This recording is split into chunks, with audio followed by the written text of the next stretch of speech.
Zrumbesh.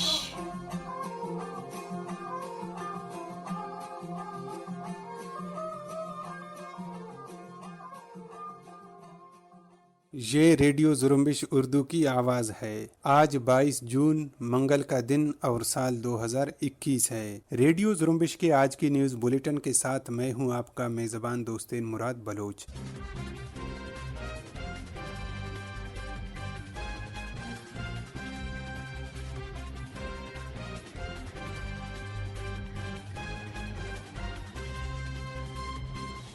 Radio Zrumbesh کی آج کی نیوز بلیٹن میں بلوچستان سمیت علاقائی اور عالمی خبریں شامل ہیں۔ آئیے سب سے پہلے نیوز بلیٹن میں شامل بلوچستان سے متعلق خبریں سارین بلوچ سے سنتے ہیں۔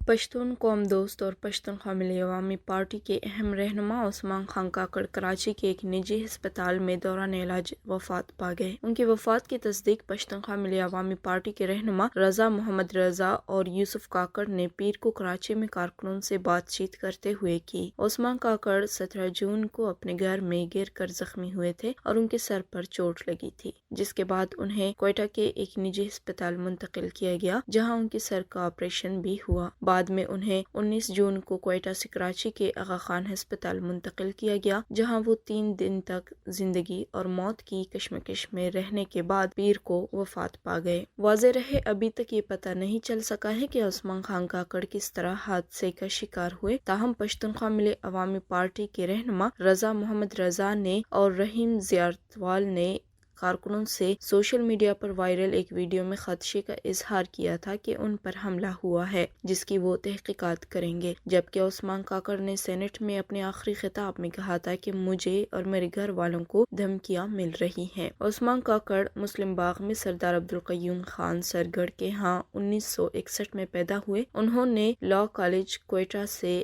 LLB کر رکھا تھا۔ عثمان کاکڑ نے 1977 میں پشتونخوا اسٹوڈنٹس آرگنائزیشن سے سیاست شروع کی اور تنظیم کے مرکزی سیکرٹری منتخب ہوئے۔ وہ زمانۂ طالب علمی سے انتہائی متحرک سیاسی کارکن رہے اور تعلیم مکمل کرنے کے بعد عملی سیاست میں شامل ہوئے۔ انہوں نے سال 2002 میں بلوچستان اسمبلی کی نشست کے لیے انتخابات میں حصہ لیا، لیکن کامیابی حاصل نہ کر سکے۔ Usman Kakar all parties democratic movement کے صوبائی کنوینر بھی رہے۔ وہ مارچ سال 2015 سے مارچ سال 2021 تک سینیٹر کے عہدے پر موجود تھے۔ انہوں نے سینٹ کے ایوان میں نہ صرف پشتون قوم بلکہ بلوچستان میں ہونے والی ناانصافیوں اور بلوچ نوجوانوں کے ماوراء عدالت قتل کے خلاف بھی آواز بلند کی۔ پشتونخوا میپ کے رہنماؤں نے اعلان کیا ہے کہ عثمان کاکڑ کا جسد خاکی آج کراچی سے کوئٹہ بائی روڈ جائے گا اور 23 جون بروز بدھ کو صبح میت کوئٹہ سے مسلم باغ روانہ لے جایا جائے گا اور بدھ کے روز شام 5 بجے پشتون قومی اعزاز اور اسلامی روایت کے مطابق انہیں سپرد خاک کیا جائے گا، جبکہ 7 دن تک پارٹی کی طرف سے سوگ منایا جائے گا۔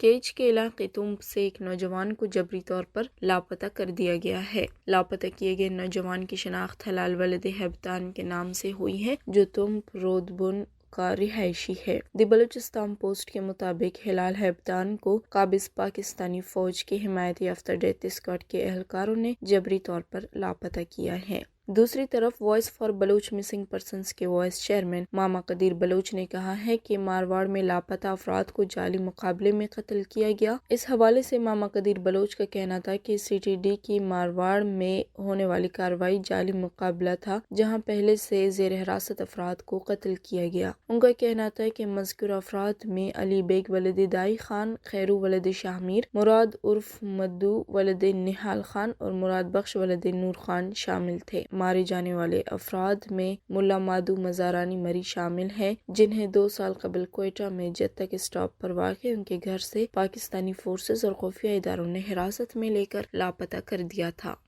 بلوچ لبریشن آرمی کے ترجمان جیند بلوچ نے کہا ہے کہ بلوچ لبریشن آرمی کے سرمچاروں نے شوال میں قابض پاکستانی فوج کی گاڑیوں اور موٹر سائیکلوں پر مشتمل ایک قافلے کو IED سے نشانہ بنایا، جس کی زد میں قابض فوج کی ایک گاڑی اور موٹر سائیکل آیا۔ جیند بلوچ کے مطابق دھماکے کے نتیجے میں 2 اہلکار موقع پر ہلاک اور 3 زخمی ہو گئے، جبکہ گاڑی اور موٹر سائیکل کو شدید نقصان پہنچا۔ جیند کا کہنا تھا، دشمن نے ہمیشہ کی طرح سرمچاروں کے حملے کے بعد مذکورہ مقام کو سیل کر کے اپنے جانی اور مالی نقصانات میڈیا سے چھپانے کی کوشش کی تاکہ وہ بلوچستان میں اپنی شکست کو چھپا سکے۔ انہوں نے اپنے عزم کو دہراتے ہوئے کہا، ہمارے حملے بلوچ سرزمین سے قابض فوج کے انخلا تک شدت کے ساتھ جاری رہیں گے۔ کیچ کے علاقے مند بلو میں لینگویج سینٹر کے 2 اساتذہ نے جھگڑے کے دوران کئی افراد کو چاقو مار کر زخمی کر دیا، جن میں بعد ازاں رشیدہ زوجہ کیپٹن حمید نامی خاتون زخموں کی تاب نہ لاتے ہوئے وفات پا گئی۔ چاقو کے حملے میں زخمی ہونے والے خاندان کے قریبی ذرائع نے بتایا ہے کہ عبدالرزاق ولد اللہ بخش اور عمران ولد اللہ بخش سکنے سنگانی سر تربت مند بلو میں حاجی برکت کے لینگویج سینٹر میں پڑھاتے تھے، جہاں سینٹر کے ساتھ ہی مشہور فٹ بالر کیپٹن حمید کا گھر واقع ہے۔ ہفتے کی شام مذکورہ سینٹر میں عبدالرزاق نامی ٹیچر کو ایک بچے پر تشدد کرتے ہوئے دیکھا گیا، جو بچے کو سیمنٹ کے بلاک سے مار رہا تھا، جس کو دیکھتے ہوئے خواتین نے بچے کو بچانے کی کوشش کی اور مذکورہ ٹیچر کو روکتے ہوئے کہا کہ بچے پر تشدد کرنے کی بجائے اس کے والدین کو اس کی غلطی کی اطلاع دیں۔ اسی بات پر دونوں اساتذہ اور بچے کے لواحقین میں جھگڑا ہوا، جس میں چھری لگنے سے ایک خاتون ہلاک جبکہ 2 خواتین سمیت 3 افراد زخمی ہوئے۔ دونوں اساتذہ کو FCC نے حراست میں لیا تھا۔ بعد ازاں متاثرین کے لواحقین اور اہل علاقے کے احتجاج پر مذکورہ ملزمان کے خلاف تمب تھانے میں FIR درج کی گئی اور ملزمان کو بلوچستان لیویز فورس تمب کے حوالے کیا گیا۔ شول پولیس نے کھٹ پتلی بلوچستان اسمبلی کے اپوزیشن ارکان کے خلاف 17 مختلف دفعات کے تحت مقدمہ درج کر لیا ہے۔ اطلاعات کے مطابق شول کے بجلی روڈ تھانے میں سب انسپکٹر محمد ناصر کی مدعیت میں بلوچستان اسمبلی میں اپوزیشن لیڈر ملک سکندر خان ایڈوکیٹ، احمد نواز بلوچ، اختر حسین لانگو، ثنا بلوچ، شکیلہ دہوار، واحد صدیقی، حمل کلمتی، عزیز اللہ آغا، نصیر شہوانی، نصر اللہ زیری، زابد ریکی، اکبر مینگل، اصغر ترین، حاجی نواز کاکڑ، مکھی شام لال، بابو رحیم مینگل اور مولوی نور اللہ کے خلاف مقدمہ درج کر لیا گیا ہے۔ دوسری طرف بلوچستان نیشنل پارٹی کے سربراہ اختر مینگل نے کہا ہے کہ جیل جانا ہمارے یا جدوجہد کرنے والوں کے لیے کوئی نئی بات نہیں، ہم نے ڈکٹیٹروں کا مقابلہ کیا ہے، کھٹ پتلیوں سے کوئی فرق نہیں پڑتا۔ ظالم جابر اور ڈکٹیٹر کے خلاف عالم بند کرنے والوں نے اذیت گاہیں، جبکہ نسل در نسل چڑھتے سورج کے پجاریوں نے اقتدار کے مزے لوٹے ہیں۔ یہ تھیں سارن بلوچ جو بلوچستان سے متعلق خبریں پڑھ رہی تھی۔ اب علاقائی اور عالمی خبریں پیش خدمت ہیں۔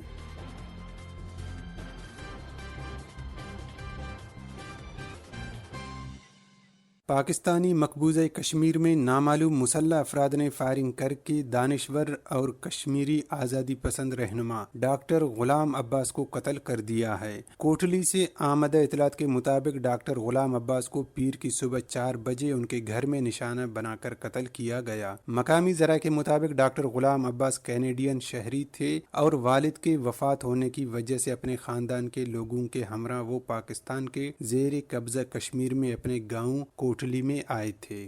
وزیر اعظم پاکستان عمران خان نے خواتین پر جنسی تشدد سے متعلق کہا ہے کہ مرد کوئی روبوٹ نہیں، اگر عورت کم کپڑے پہنے گی تو اس کا اثر ہوگا۔ ایک امریکی ٹی وی کو انٹرویو کے دوران عمران خان نے کہا کہ ہمارے پاس ڈسکو یا نائٹ کلب نہیں ہے، یہ ایک مکمل طور پر مختلف معاشرہ ہے۔ عمران خان نے مزید کہا کہ جب آپ لوگوں کو اکسائیں گے تو ان نوجوانوں کے پاس جانے کے لیے کوئی جگہ نہیں ہوگی تو پھر اس کے نتائج برآمد ہوں گے۔